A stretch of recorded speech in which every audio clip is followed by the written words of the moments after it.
வணக்கம். கதையை கேட்கும் முன் லைக் பண்ணுங்க, கமெண்ட் பண்ணுங்க, மேல் இருக்கும் பெல் பட்டனை அழுத்தவும்.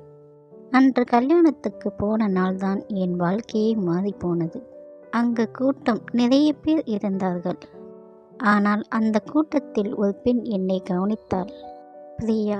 அவளுடைய முகம், சிரிப்பும் அசைவும் எல்லாமே தேவதை போல் இருந்தது. அந்த நீல சேலையில் அவள் நின்றிருந்தாள். அவளை பார்த்த அந்த நொடியில் என் மனசு அவளிடம் போய்விட்டது. இவள்தான் என் மனைவி என்று நான் அப்பொழுதே நினைத்து கொண்டேன். அந்த நாளுக்கு பிறகு அவளை நான் மறக்க முடியவில்லை. சில மாதங்களில் அம்மாவிடம் அவளை பற்றி முழு விவரங்களையும் நான் சொன்னேன். அம்மா சென்று பேசி வந்தார்கள். பெண்ணின் பெயர் பிரியா, கல்லூரி முடித்திருக்கின்றாள். பிறகு அவர்கள் வீட்டில் சம்மதம் சொல்லி எங்களுக்கு கல்யாணம் நடந்தது. நினைத்த பெண் எனக்கு மனைவியாக வந்தாள். அந்த நாள் என் வாழ்க்கையில் அழகான நாள். அவளை நான் கண்ணால் பார்த்தாலே போதும், மனசு அமைதியாகும். கல்யாணத்துக்கு பிறகு எங்கள் வாழ்க்கை ஒரு கனவு போல் மாறிவிட்டது. அன்று முதலிரவு பிரியா என் பக்கம் வந்து அமர்ந்தபோது என் முழு காதலையும் அவளிடம் சொன்னேன். அவளும் தன் மனதில் உள்ளதையெல்லாம் என்னிடம் பகிர்ந்தாள். அந்த இரவில் நான் அவளை தொட்ட நொடியில் என் உடம்பு நடுங்கி போனது. அந்த சமயம் ஒரு புனிதமான உணர்ச்சி. பின்பு எங்களுக்குள் உண்மையான அன்பு மலர்ந்தது. நான் அவளை அணைத்து கொண்டேன். என் முழு சந்தோஷத்தையும் அவளிடம் காட்டினேன். காலையில் அவள் காப்பி வைப்பாள். மாலையில் நான் வீட்டுக்கு வந்தால் கதவை திறக்க ஓடி வருவாள். அந்த சின்ன சின்ன விஷயங்கள் எனக்கு உலகமே மாற்றங்கள் ஏற்பட்டது. ஒரு வருடத்துக்குள் எங்களுக்கு ஒரு பெண் குழந்தை பிறந்தது. அவளுக்கு பிரியாதான் பெயர் வைத்தாள், வானஸ்ரீ. அந்த நாள் என் வாழ்க்கையை முழுசாக மாறிப்போனது. அவள் குழந்தையை கையில் எடுத்தபோது அவளின் முகத்தில் இருந்த அமைதியும் அன்பும், அந்த காட்சி இன்னும் என் கண்முன் நிற்கின்றது. எங்கள் வீடு முழுவதும் சிரிப்பு, பாசம், மகிழ்ச்சி எல்லாமே பிரியாவால் தான். அவள் இல்லாத வீடு வெறும் சுவர்தான். பிரியா இருக்கின்ற வீடு எனக்கு சொர்க்கம் போல் தோன்றியது. பிரியாவிற்கு ஒரு தங்கை இருந்தாள். அவள் பெயர் அகிலா. அவள் அடிக்கடி எங்கள் வீட்டுக்கு வந்துவிட்டு இருப்பாள். முதலில் அவள் நல்ல குணமாக தோன்றியது. ஆனால் சில நாட்களில் பிறகு அவளின் நடத்தை கொஞ்சம் வித்தியாசமாக இருந்தது. என்னுடைய பக்கம் பார்த்து பேசுவாள், பார்வை விடுவாள். அதெல்லாம் ஒரு விதமான ஆசை போல் எனக்கு தோன்றியது. அக்கா மேல் பாசமில்லை, வேறு மாதிரியான நோக்கத்தோடு இருந்தாள். அதை நான் உணர்ந்ததும் கொஞ்சம் விலகி நின்றேன். பிரியா அதை கவனிக்கவில்லை. அவளுக்கு தங்கைதான் பாசம். அகிலா வீட்டுக்கு வந்தால் அவளுக்கு ஒரு சந்தோஷம். ஆனால் எனக்கு ஒரு சுமையாக இருந்தாள். ஒரு நாள் பிரியா சொன்னாள், அம்மா வீட்டுக்கு 2 நாட்களாக சென்று வருகிறேன். அம்மா குழந்தையை பார்க்க வேண்டும் என்று ஆசைப்படுகின்றார் என்று. அவள் புறப்பட்ட போது 2 நாளில் திரும்பி வருவேன் என்று சொன்னாள். அவளின் கடைசி வார்த்தை. அந்த சிரிப்புக்கு பின்னால் ஏதோ துக்கம் இருந்தது. எனக்கு அப்போது தெரியவில்லை. அவள் போன அடுத்த நாள் வீடு காலியானது போல் இருந்தது. அவள் இல்லாத வீடு சத்தம் கூட கேட்கவில்லை. சென்ற சில நொடியில் அவளை பார்க்க வேண்டும், பேச வேண்டும் என்று ஆசை கூடுதலாக இருந்தது. அன்றது நாள் ஃபோன் வந்தது. அவளின் அம்மாவின் குரல் நடுக்கத்துடன். அபிஷேக், பிரியா இதய வலியால் இறந்து விட்டாள். அந்த வார்த்தை கேட்டதும் என் உலகமே நின்று போனது. நான் ஓடிப்போனேன். அவள் அமைதியாக கிடந்தாள். அவளுடைய முகம் இன்னும் அழகாக இருந்தது. ஆனால் மூச்சு இல்லை. அந்த நிமிஷம் என் மூச்சு நின்று போனது. அவள் இறந்த பின்பு எனக்கு எந்த நாளும் நிம்மதியாக இல்லை.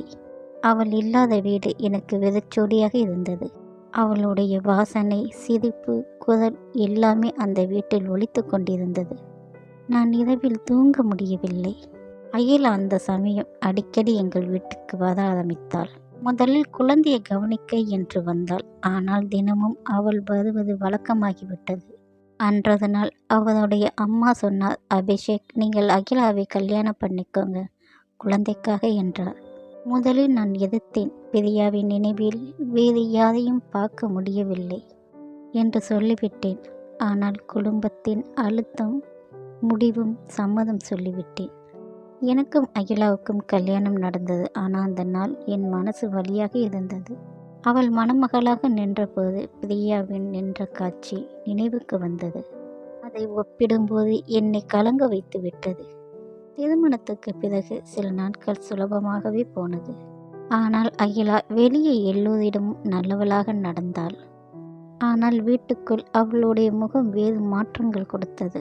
ஒரு விதமான பெருமை, ஒரு வித்தியாசமான புன்னகை. அவள் ஏதோ வெற்றி அடைந்தது போல் இருந்தாள். அன்றொரு நாள் தூங்கிக் கொண்டிருந்தேன். திடீரென்று காற்று அடித்தது. மெழுகுவர்த்தி அணைந்து போனது. அறை முழுவதும் இருளாக இருந்தது. அந்த இருட்டில் ஒரு பெண் நின்றது போல் தோன்றியது. அவள் அழுது கொண்டிருந்தாள். அது பிரியா. அவளுடைய முகம் வெண்மையாக, கண்களில் நீரோடு. அவள் மெதுவாக என் பக்கம் வந்தாள். நான் எழுந்து நிற்க முயற்சித்தேன். ஆனால் உடம்பு இயங்கவில்லை. அவள் அருகே வந்து நின்றாள். அவளுடைய கண்கள் என்னை பார்த்தது. அந்த பார்வை ஏதோ சொல்வது போல இருந்தது. ஆனால் அவள் ஒரு வார்த்தை கூட சொல்லாமல் என் மனதுக்குள் ஒரு குரல் கேட்டுக்கொண்டிருந்தது. இங்கிருந்து போ, வெளியே போ என்று. அவள் திடுக்கென்று மறைந்து போனாள். நான் வேர்வை துளிகளுடன் எழுந்தேன். இதயம் வேகமாக துடித்தது. அந்த இரவு முழுவதும் தூக்கம் வரவில்லை. அடுத்த நாள் காலை அகிலா வழக்கம் போல் இருந்தாள். ஆனால் அவள் முகத்தில் ஏதோ மறைக்கின்ற போல் தோன்றியது. பிரியாவின் இறப்பில் ஏதோ ரகசியம் இருப்பது போல் உணர்ந்தேன். அதை பற்றி கேட்க முடிவு செய்தேன். அகிலாவை அழைத்தேன். உண்மையை சொல், உங்கள் அக்காவிற்கு என்ன நடந்தது என்று சற்று கோபத்துடன் கேட்டேன். முதலில் ஒன்றுமில்லை என்று சொன்னாள். பிறகு உடம்பு முழுவதும் நடுங்க ஆரம்பித்தது. பின்பு உண்மையை சொல்ல ஆரம்பித்தாள். அன்று உங்களை நான் கல்யாணத்தில் பார்த்த நாளிலிருந்து எனக்கு ஆசை வந்துவிட்டது. பல வருடம் உங்கள் மேல் எனக்கு ஆசை இருந்தது. ஆனால் நீங்கள் என் அக்காவை கல்யாணம் செய்தது எனக்கு கோபமாக மாறிவிட்டது. அவளை துன்பப்படுத்தினாலும் உன்னை நான் அடையணும், அதுதான் என் எண்ணம். அம்மாவிடம் சொல்லி அக்காவை நான் தான் வீட்டுக்கு வர வைத்தேன். அன்று இரவு தூங்குவதற்கு முன் பாலை நான் கொடுத்தேன்.